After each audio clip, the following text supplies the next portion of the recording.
terrible Hearst helicopter. Oh, man. Yeah.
Drivers are preparing for an extreme week of racing. 4 days of off-road racing events starts tomorrow, and it's beginning with an off-road expo in downtown Reno, like you see here from last year's event. Freestyle motocross shows, stunt bike shows, all provided by Monster Energy. We have a live music stage and tons of off-road vendors. Roger Norman is the president of High Desert Racing Association and says the Off-Road Expo is part of the second annual El Dorado Reno 500 Race Week. He encourages everyone to come and see these racers fly. The trucks have 850 horsepower and 30 inches of wheel travel, and they can fly 200 feet effortlessly all day long. I was able to ride along in this truck and experience the adrenaline rush that Norman knows so well. There's nothing like it in the world.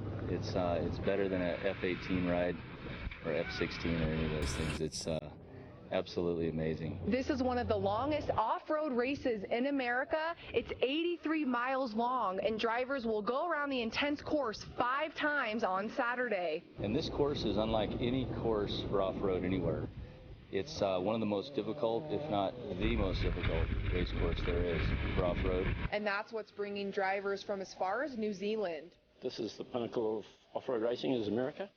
So we've come to experience the terrain, the event, and the country. The Downtown Expo starts at 2 p.m. tomorrow and is free to the public. Saturday's race starts at 9 a.m. at the Tahoe Reno Motorplex off I-80 East. Tickets are $10 for adults and $5 for kids. Reporting in Reno, Jamie Hayden, Fox 11 News.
Welcome to Dirt Live Off-Road Racing Show.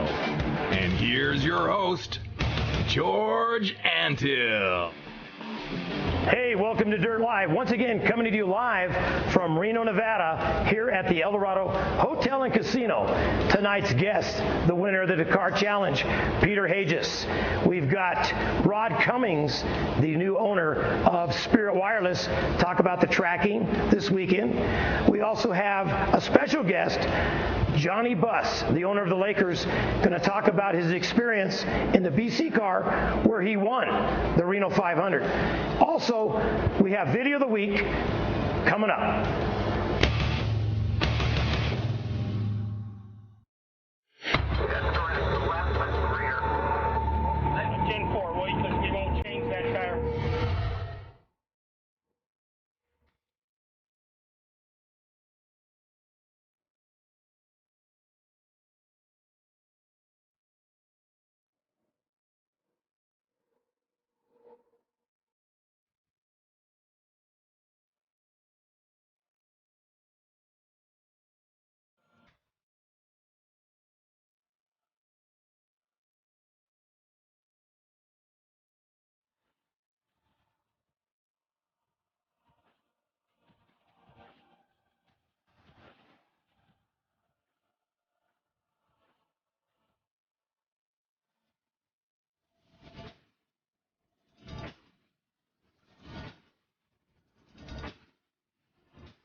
We couldn't be here without Goblin, Next Gen, Circle K, Jimco, BMG, Sunoco Fuels, and then Roger and HGRA. All the staff, everybody that's out there on the course right now, still going to be there all night. We wouldn't be here without them, so definitely going to thank them. Awesome. Well, congratulations.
Hey, welcome back to Dirt Live.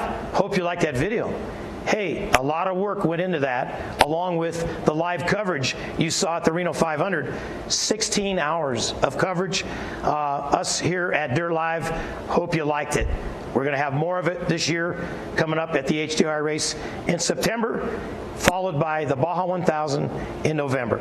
Well, we're going to go to a commercial. We'll be right back with Peter Hajas, the winner of the Dakar Challenge. Stick around.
To Dirt Live, we're here with Peter Hajas.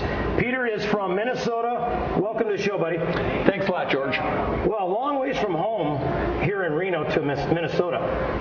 Yeah, we're a good distance away. I mean, several hours away. It's we don't have a lot of deserts in Minnesota, so you got to come out here to race deserts. Well, you've been racing. You won the Dakar Challenge for 2013. You get a shot at going to Dakar in 14. Pretty cool.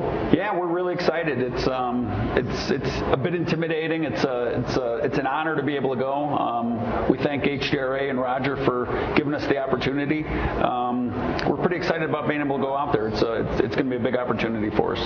Well, you're all the way from Minnesota, so it takes a lot because you're racing, whether you're in Baja or racing in California or you race in Nevada. I mean, it's a long ways from Minnesota. Yeah, it's a long haul, so we've got to commute back and forth before and after the race. We keep all of our equipment out here. We prep our cars out here. Our cars stay out here. They get prepped out here. Our chase trucks stay out here. So all of our equipment stays out here. So pretty much all we're moving back and forth for the races are people. So it gets a little bit easier. Well, we got probably a lot of people out there. Where did Peter come from? I mean, basically your background in racing. Let's kind of go back a few years where you started racing. Well, I guess, in terms of what really got us into off-road racing is I'll go way back. When we were younger kids, my brother and I, we had mini bikes and go-karts and dirt bikes, and we did, unorganized racing and goofing around. And, one of the things we always talked about back then was, trying to do the Baja on a dirt bike. So then back in about 2007, we decided that we better get going on this thing or else it's never going to happen. And decided against dirt bikes and decided a cage was better than a bike. And started racing UTVs. So raced UTVs through the Score Series for 3 or 4 years, and then bought the 10 car about 3 or 4 years ago and been racing 10 since then. you know, the 10 class, you bring up the 10, has changed so much over the years. I mean, back in the days when I raced, a lot of money for a motor, very expensive. The motors maybe lasted a couple races, and now with this new Ecotech motor, incredible. Yeah, you know, when we first got into 10, you know, the rules were still such that, you know, you had to have the expensive engine. So we had, you know, some fairly expensive Hondas. They were very expensive to maintain, just real money holes basically. And then, you know, with the change in the rules, allowing the stock engines, the Ecotechs and things like that, it brought the cost way down. And I think that's what's really helped the big resurgence in 10, which I think, you know, you look at this race. I think there were 10 Class 1, no, there were 11 trophy trucks and 10 Class 10 cars.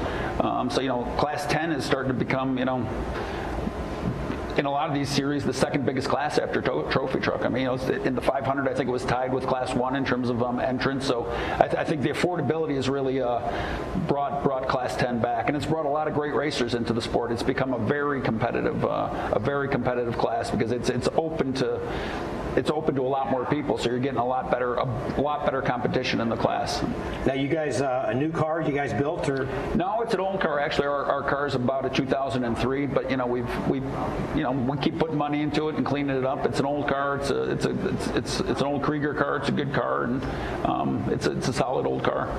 Now, you're Minnesota, back in the Twin Cities, pretty cold in the winter there. So what do you guys? Well, we play on, you know, we do cold stuff. So we play on things like, you know, snowmobiles and, you know, things like that in the winter. In the summer, we got our, you know, boats, jet skis, motorbikes, you know, quads, whatever, just the typical summer stuff. But in the winter, it's mostly, we call it sledding, but snowmobiling. But so what do you do back there for work? Back in I manage money, sort of an institutional money manager. I have a hedge fund, Telluride Asset Management. So cool.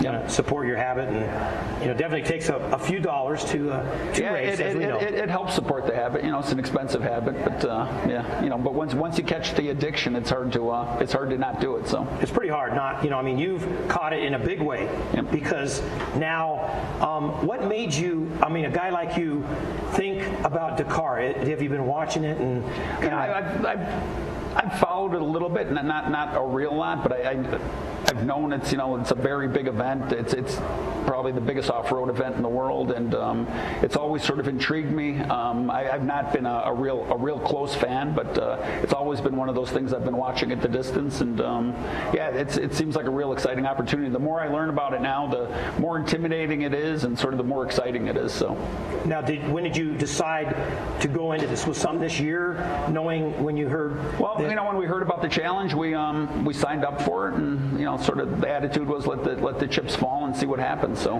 they fell our way this time, so you know, we're excited.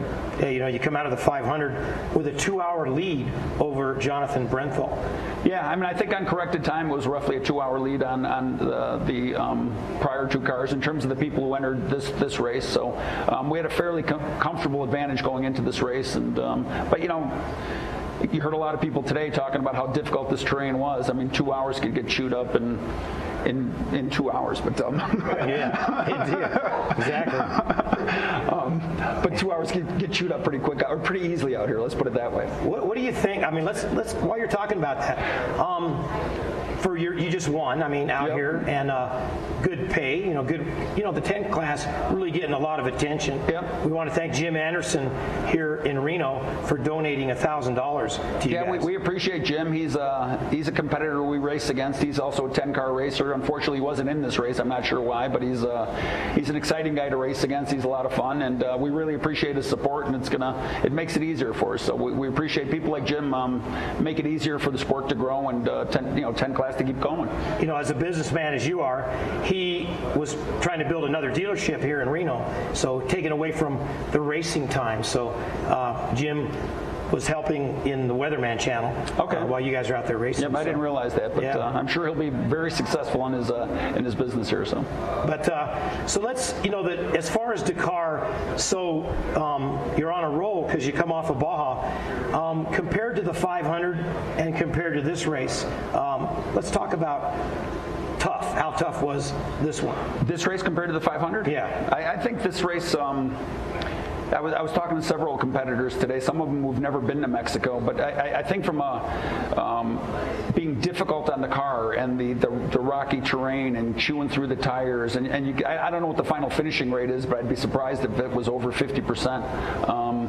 So it chewed up a lot of cars. In terms of sheer violence, I think, something like San Felipe is a more physically violent race. I mean, this wasn't that violent of an environment, but I think it tore cars up, and it was very...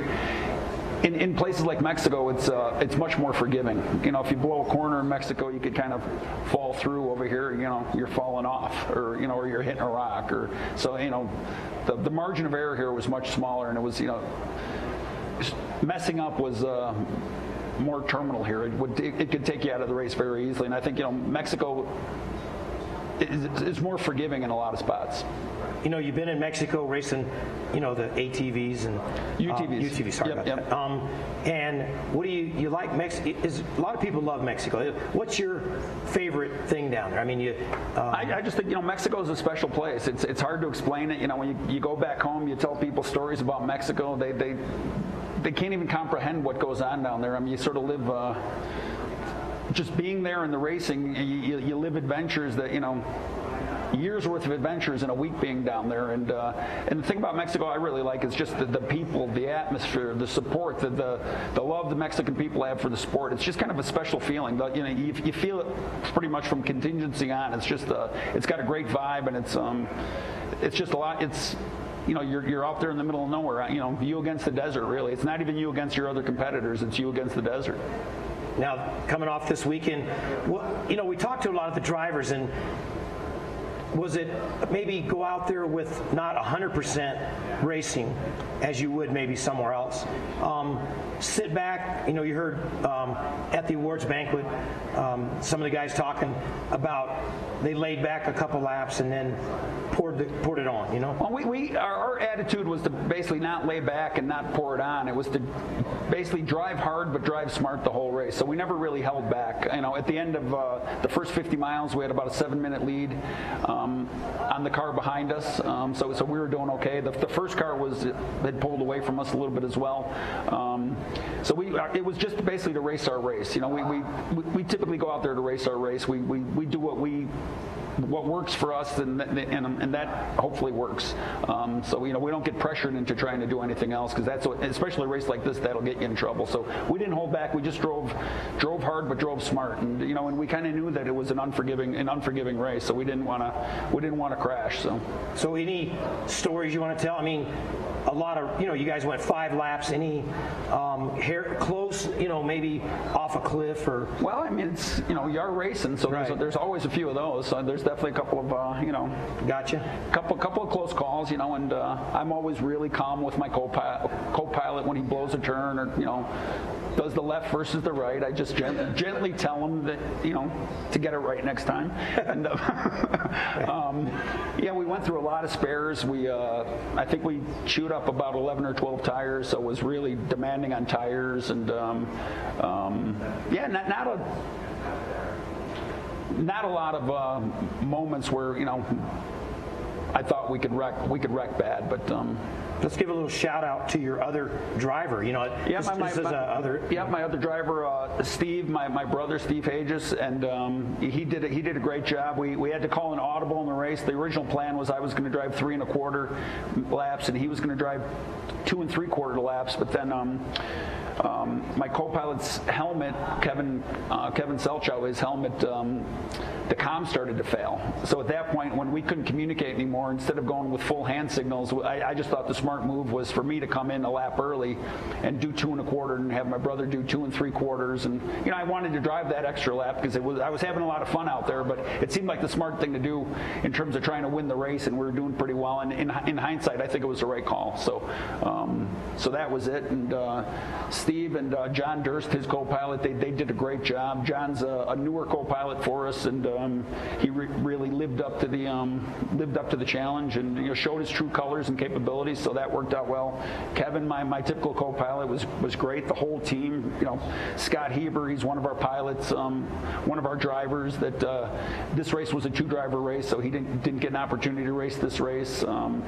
My prep guys, Jake's Fabworks, Jake Johnson and Matt Helton, just I can't say enough good things. They've really helped, I'd say, not only take care of our car, but help take our team to higher levels. And they've got a lot more experience desert racing than we do, and they've really helped push the whole team up. And it's a real good fit with our team.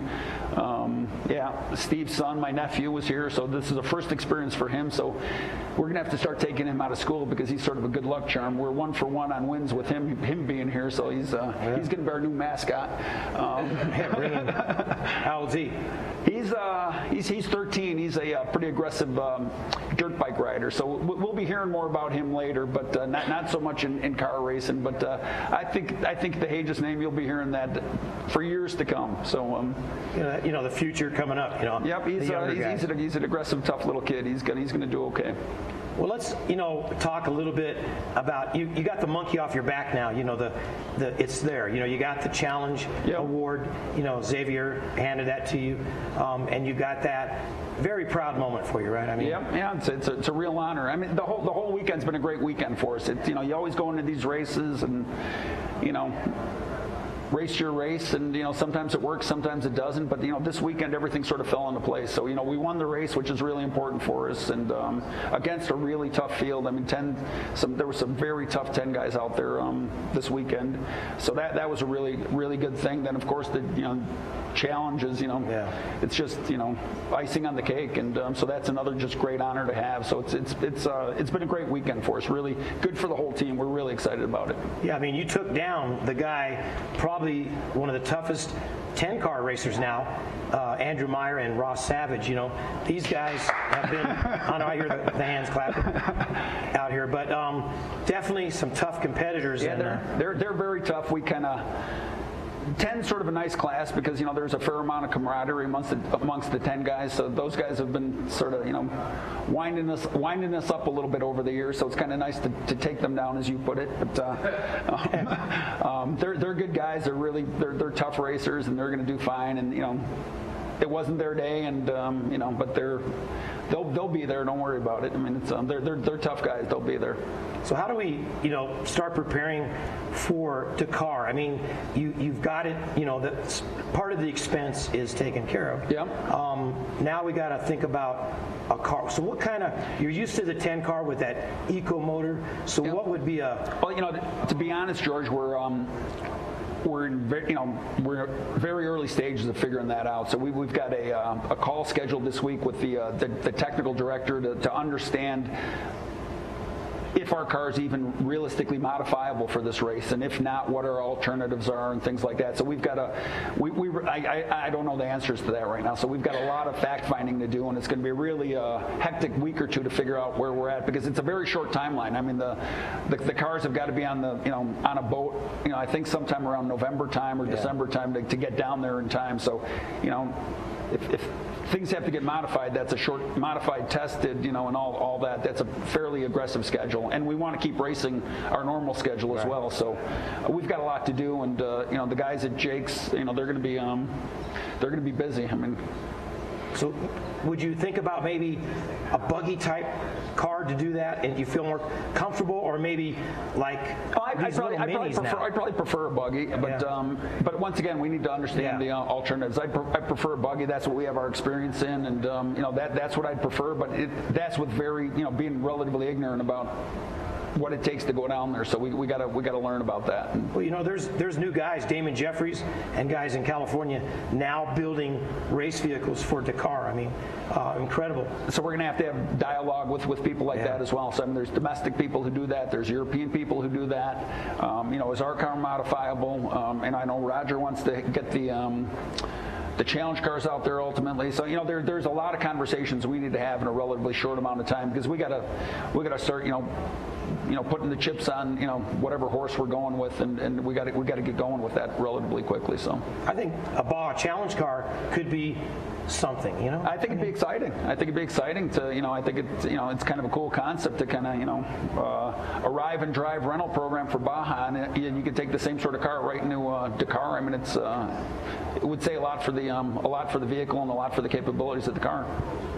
So now the rest of the year, you're doing the HDRA in September? Yeah, our plan coming into this year when we heard about, Roger buying Score, our plans for the year were pretty much to do the whole 7-race series, the Score HDRA combined series. That was the plan. And that at this point, that is going to continue to be the plan unless something with this Dakar thing potentially alters that. You know what I mean? So things are potentially in flux, but that's still hopefully the plan. Baja 1000 too. Baja 1000. We haven't missed the 1000 since 2007 was our first 1000. We've made every 1000 since. So we'd like to make the 1000 again this year. Absolutely.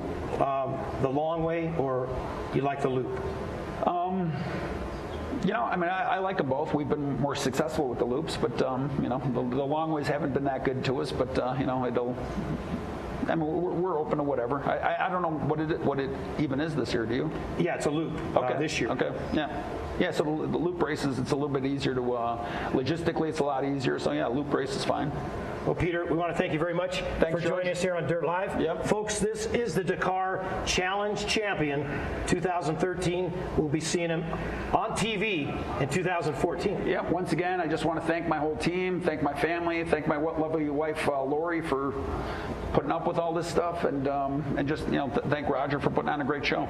All right, we're going to go to commercial, and we'll be right back here on Dirt Live. Thanks. Yeah.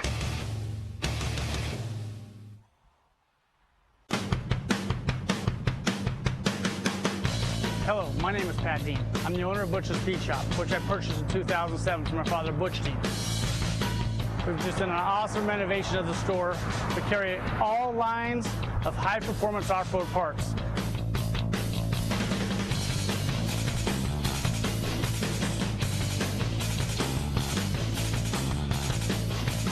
And I'd love for you to come inside and check us out.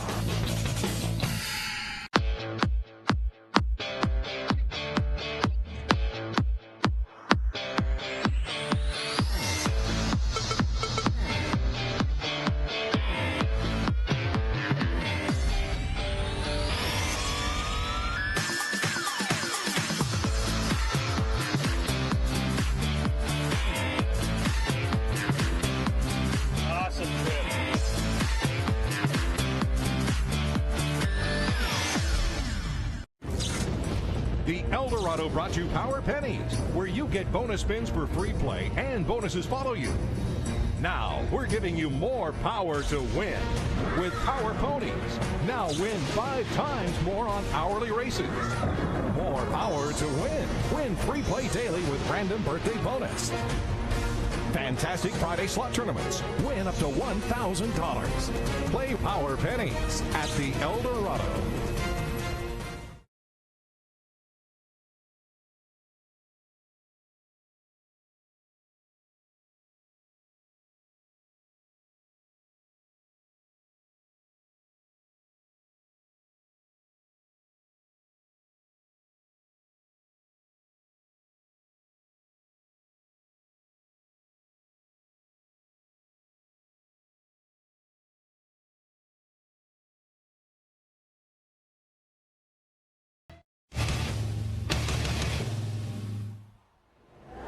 Hey, welcome back to Dirt Live. We're here with Rod Cummings, the president, CEO of Spirit Wireless.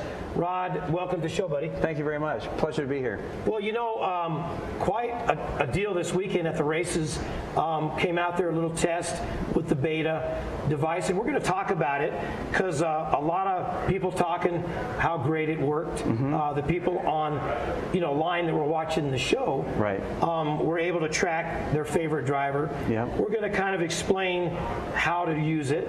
You bet. And kind of brief them where what you put together here. Sure, absolutely. Well, it was exciting. Roger Norman, the president of HDRA, was certainly looking for a new mapping and tracking solution to enhance the experience not only for the racers but everybody that's at home that couldn't come to the race site to see it, where they were able to actually watch the race in near real time live on the internet.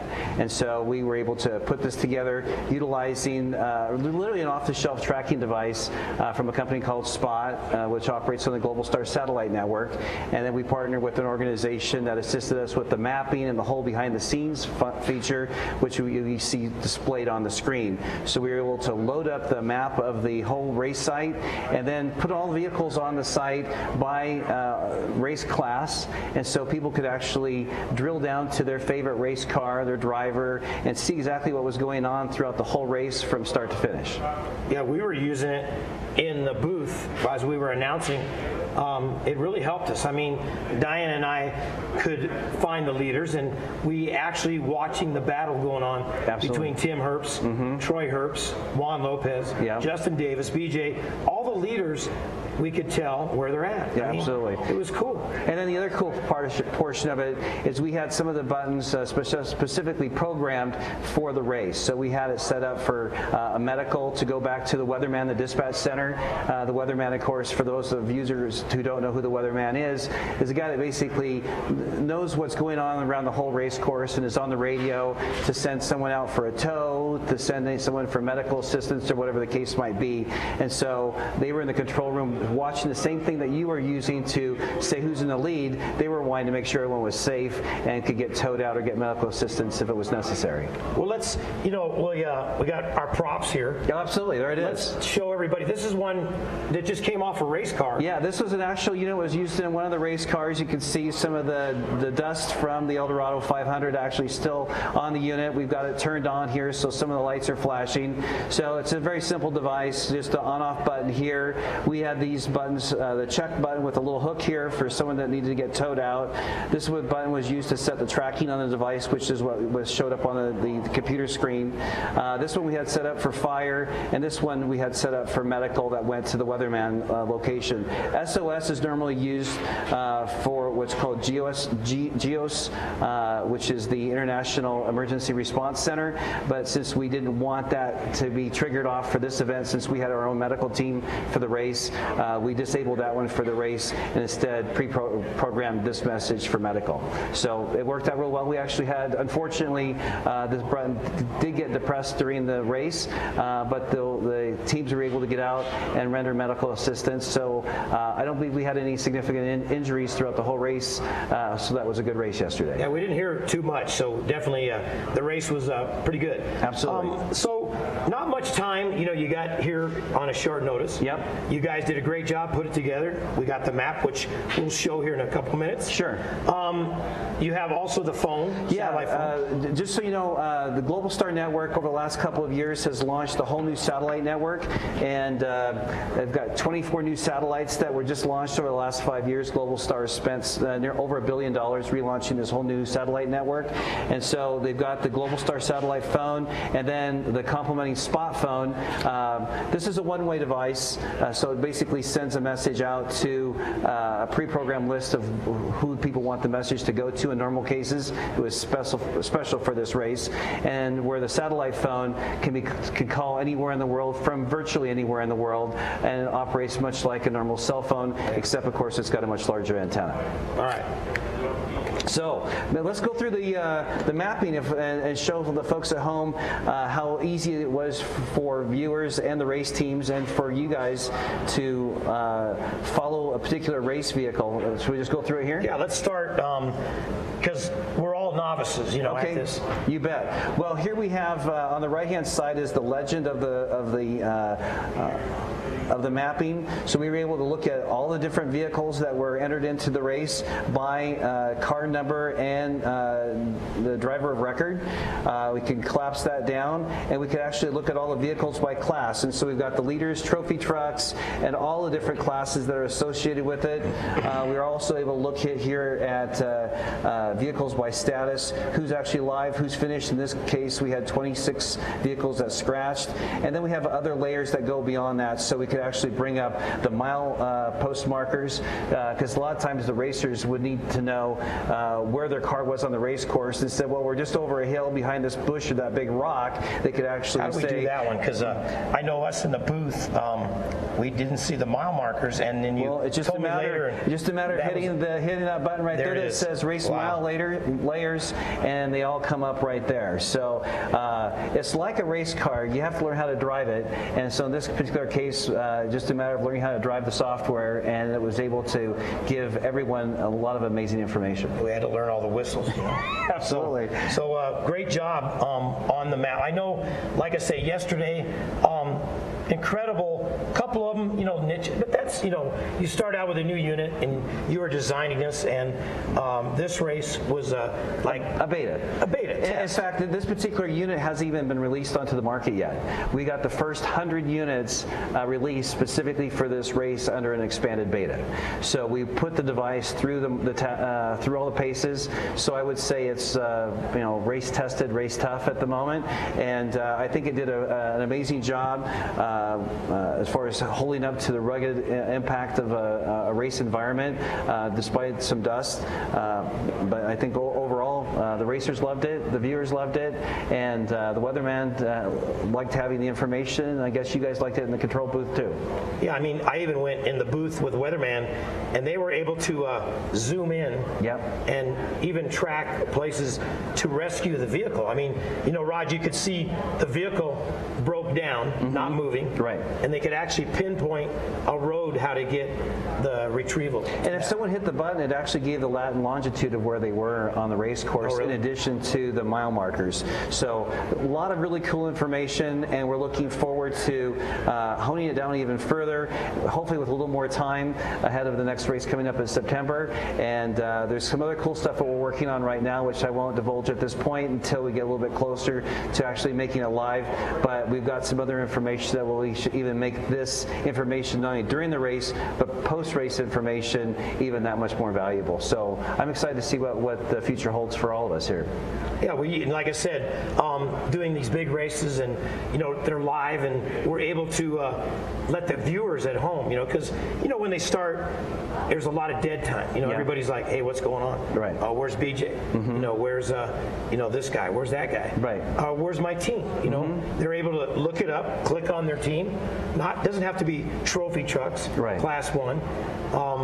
BC car, they can track them. Because there's some novice drivers riding in those BC cars. I mean, sometimes it's their first event ever, right? We're going to have a guy on shortly, Johnny Buss, who first time out and wins. And Johnny comes from, his background isn't in off-road racing at all, is it? Nothing, never raced, and come out and win. So we're going to talk to him in a little bit. I like the feature, clicking on the vehicle. Yeah, well, and also they can just drill right down, and then once they click on a let's go once it brings up the map here. So let's hear BC5. Right, let's click on it.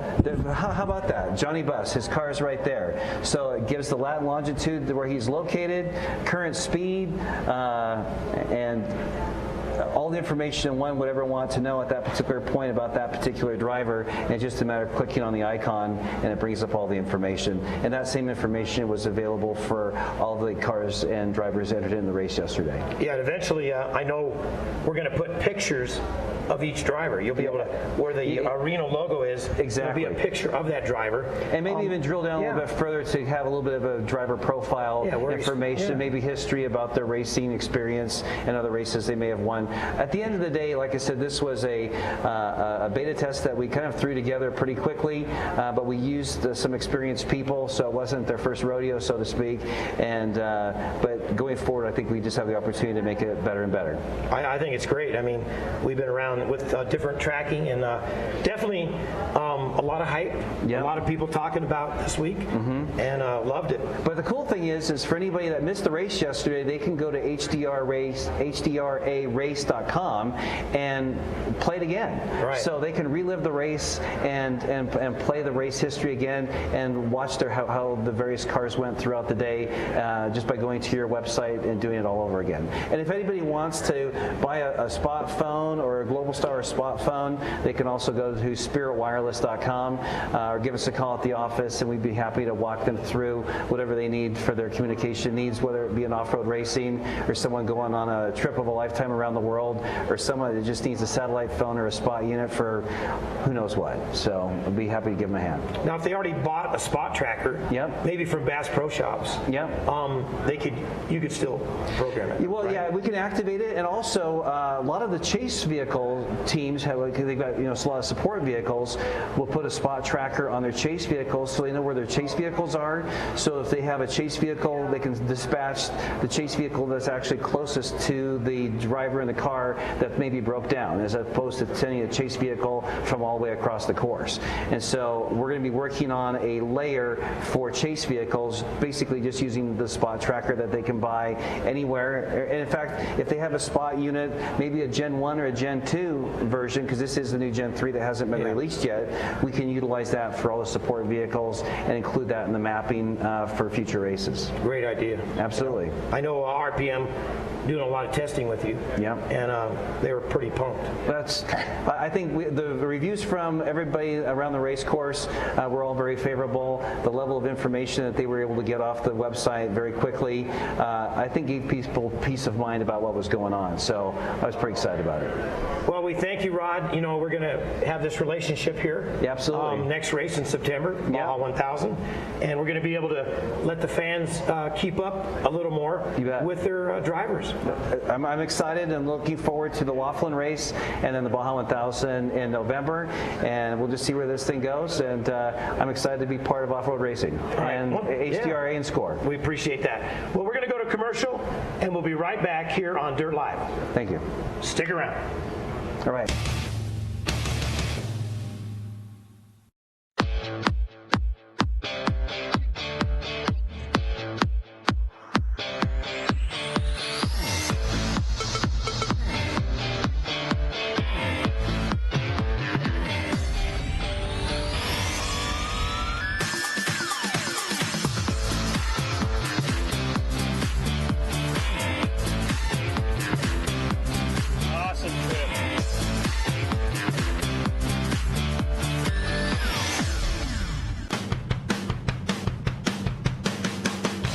Hello, my name is Pat Dean. I'm the owner of Butch's Beach Shop, which I purchased in 2007 from my father, Butch Dean.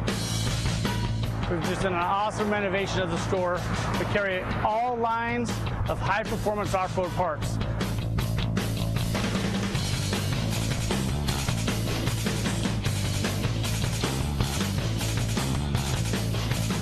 And I'd love for you to come inside and check us out.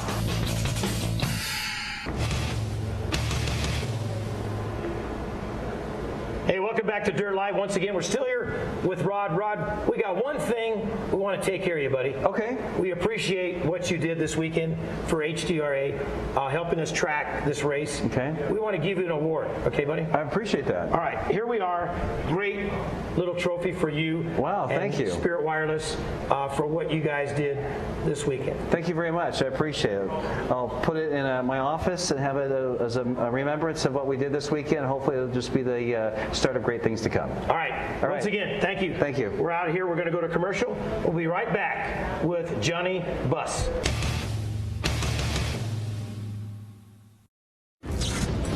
The Eldorado brought you Power Pennies, where you get bonus spins for free play and bonuses follow you. Now, we're giving you more power to win with Power Ponies. Now win 5 times more on hourly races. More power to win. Win free play daily with random birthday bonus. Fantastic Friday slot tournaments. Win up to $1,000. Play Power Pennies at the Eldorado.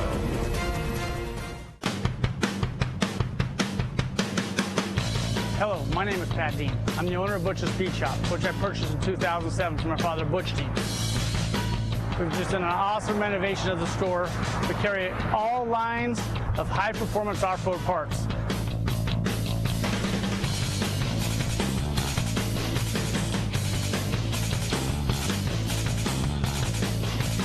And I'd love for you to come inside and check us out. In the subtropical land of the celebrated Baja 1000, you will find a wide-open country, deliciously sunny, rugged and untamed. Breathtaking sandy beaches hold together a spectacular mix of desert, mountains and canyons. Here, any yearning for an untapped freedom becomes a remarkable reality as you combine the adrenaline-pumping joy of high-performance off-road driving with the spectacular disclosing discovery of the unspoiled beauty of the mystical Baja Peninsula. Get behind the wheel today. Go to wideopenbaja.com.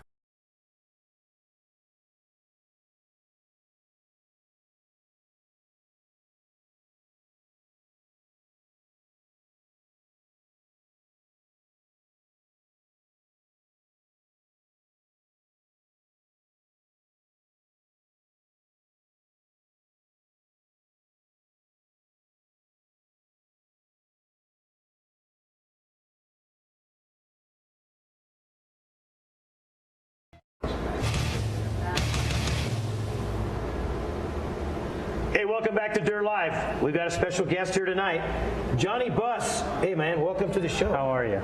You know, such an incredible to have you on the show.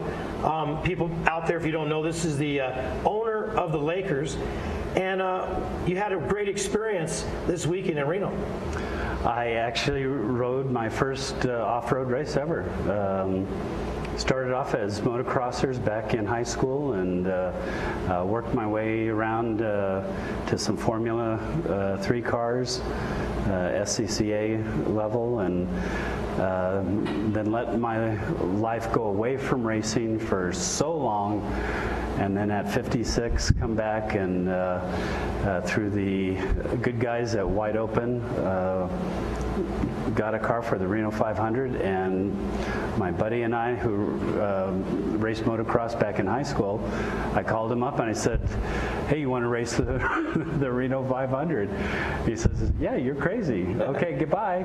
And he said, no, really, do you want to race? And yeah, let's do it. And we did it, and we just wanted to experience it. But of course, you get competitive, and we did the suggestion of smooth and steady, and we ended up in first place. So we won in our class. That was great. Well, you know, you said it right. I mean, the real deal was steady, you know, patient, be patient, let the race come to you. Yeah. And that was smart. I mean, we talked to you on Friday in contingency, very excited, pumped up, and then to see you out there at 3 in the morning finishing was incredible. Yeah, 3 in the morning. Of course, we wish that we had finished before midnight, but 3 in the morning was just as good to us. We were just so thrilled just to complete the race. You know, this was a beat-up race. There was no the course. The course was a very difficult, rocky course. No question, it beat up a lot of cars. You know, what was it? Half the cars finished. And so we were just very happy to finish the race. Well, you know, the thing about it is you guys had to do the same laps that the trophy trucks had to. I mean, here you got guys that are racing years and years and years, going 4 laps. Mm-hmm. Some guys could only make 3, but you had to do 5 to get a finish. Yeah, well, especially when it came down to, I think it was about, was it 12:30, 1 o'clock in the morning, and our car had just come in, and they said, do you want to go back out for the last lap? And I mean, we were exhausted for our first race. I mean, exhausted. And but that competitive spirit kicks in, you know, that, hey, we're here for something. We're here to finish a race. Let's go. And so we got back out there, and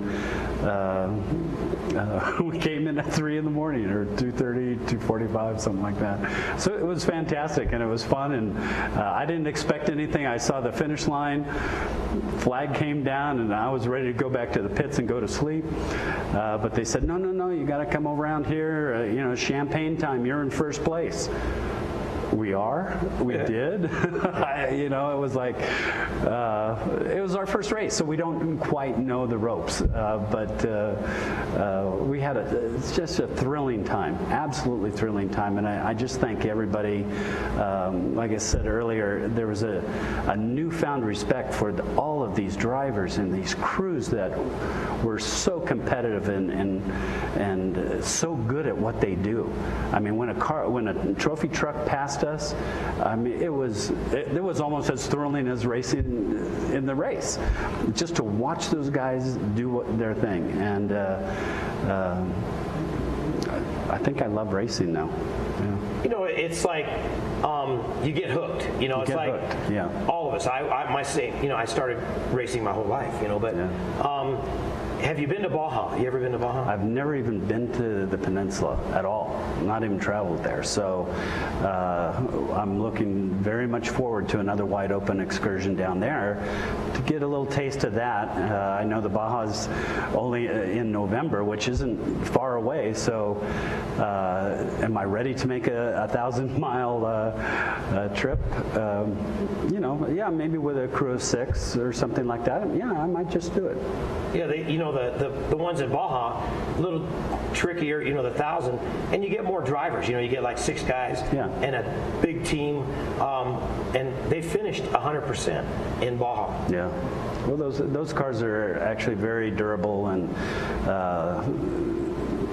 you know, I mean, I've seen, I've heard. We've asked a lot of people about the BC cars down in Baja. Are they competitive? Is it really something?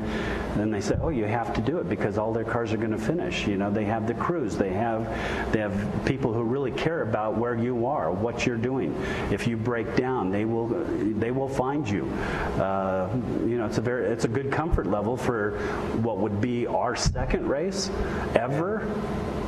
You know, I mean, fantastic.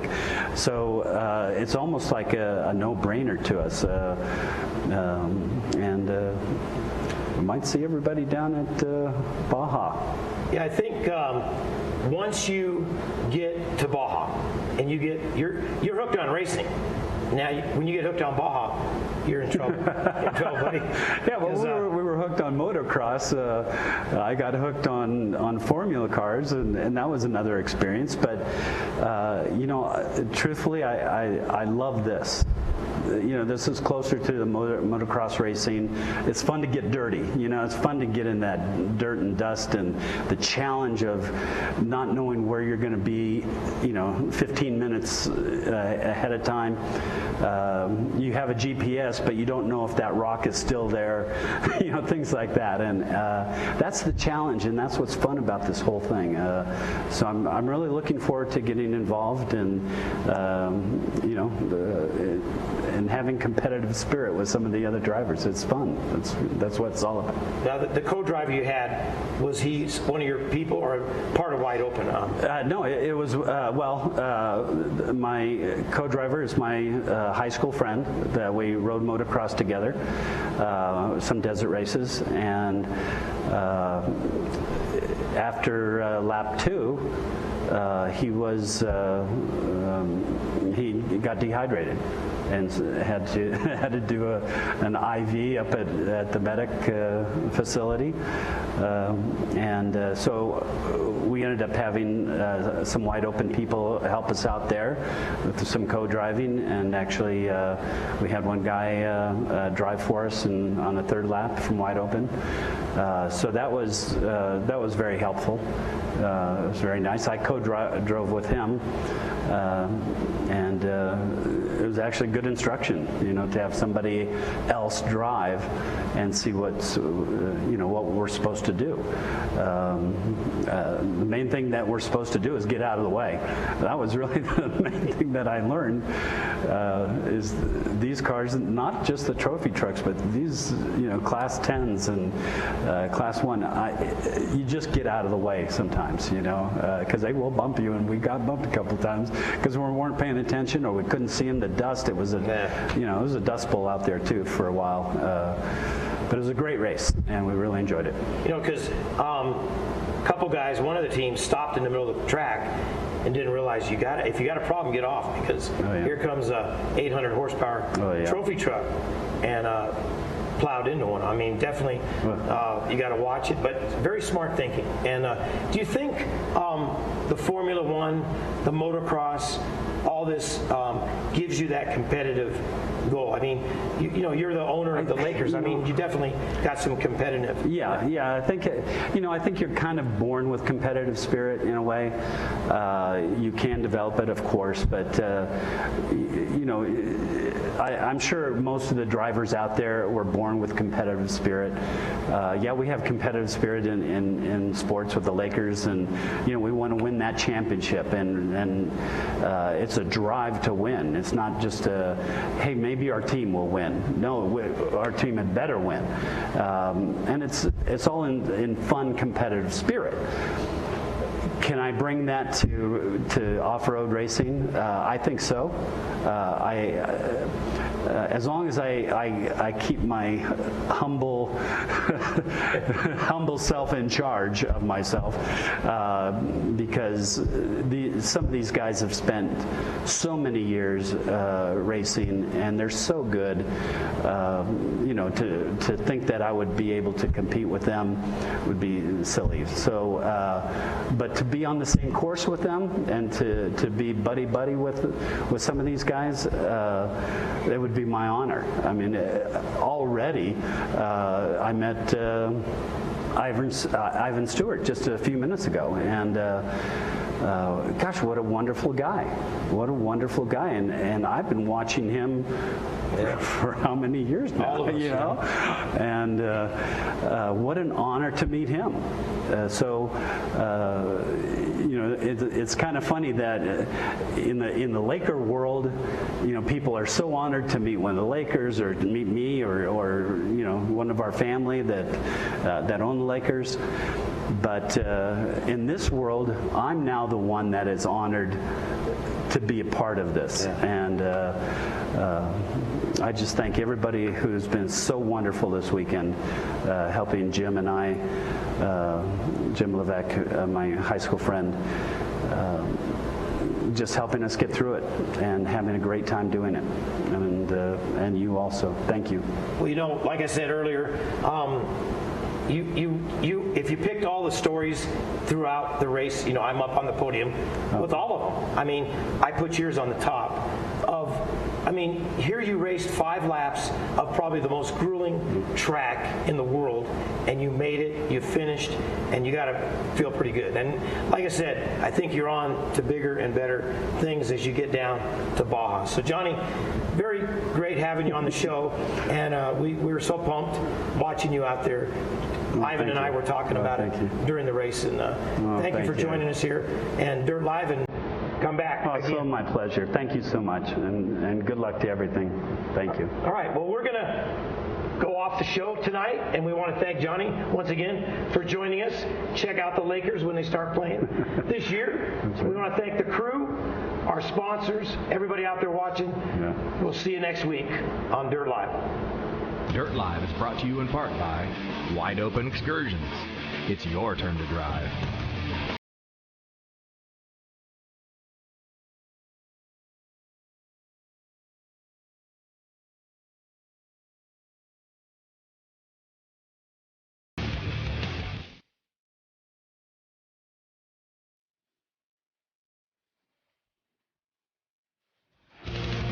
Dirt Live, promoting racers one interview at a time.